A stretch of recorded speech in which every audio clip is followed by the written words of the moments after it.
কুমিল্লার সবচেয়ে ব্যস্ততম এলাকা কান্দিরপাড়। সকাল থেকে রাত পর্যন্ত সড়কের দুই পাশে বসে নানা ধরনের ভাসমান দোকান। ফুটপাতে কম দামে ও সাধ্যের মধ্যে কাপড়, ফল ও হরেক রকম খাবার মেলায় ক্রেতারাও ছুটছেন ফুটপাতের দিকে। ক্রেতাদের উপচে পড়া ভিড় আর হকারদের পসরা সাজানোর কারণে চলাচলের অযোগ্য হয়ে পড়েছে ফুটপাতগুলো।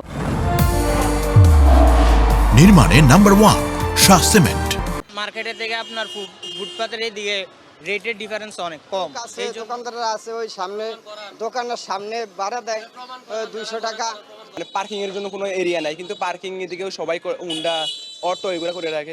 স্কুলে ছুটি হয়, স্কুলের ছুটির সময় বাচ্চারা ঠিক করে চলাচল করতে পারে না। হকারদের উচ্ছেদ অভিযান অবশ্যই দরকার। ১৩ লাখের বেশি মানুষের এই নগরে প্রয়োজনের তুলনায় সড়ক মাত্র ৫%। তার উপর ফুটপাত ও মূল সড়কের একাংশ দখল করে বসছে শত শত ভাসমান ব্যবসায়ী ও ভ্যান গাড়ি। ফলে স্কুল কলেজগামী শিক্ষার্থী ও নারীদের অটোরিকশার সাথে পাল্লা দিয়ে চলতে গিয়ে প্রতিনিয়ত ঘটছে দুর্ঘটনা।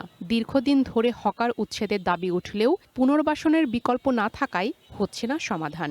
সিটি কর্পোরেশনের কাছে প্রত্যাশা হচ্ছে তারা আইনগতভাবে যেই কাজটা করা উচিত সেটাই যেন করে, সেখানে আইনের ব্যত্যয় যাতে না হয়। অবশ্যই ফুটপাত আমাদেরকে মুক্ত রাখতে হবে। তবে সিটি কর্পোরেশন ও জেলা প্রশাসন বলছে, হকারদের রুটি রুজির কথা মাথায় রেখে একটি সমন্বিত উচ্ছেদ ও পুনর্বাসন পরিকল্পনার দিকে হাঁটছেন তারা। যারা ফুটপাত দখল করে বসে আছে, ব্যবসা করছে, তাদের পুনর্বাসনের জন্য মাননীয় প্রধানমন্ত্রীর একটা নির্দেশনা আছে।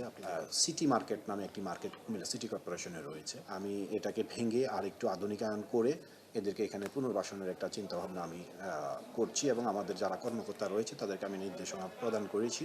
নগরবাসীর অভিযোগ, কার্যকর কোনো উদ্যোগ না থাকায় দিন দিন বাড়ছে হকারদের সংখ্যা। হলিডে মার্কেট কিংবা বিকল্প ব্যবস্থার মাধ্যমে পথচারীদের নিরাপদ চলাচলের অধিকার ফিরিয়ে দেওয়ার দাবি তাদের। One national desk.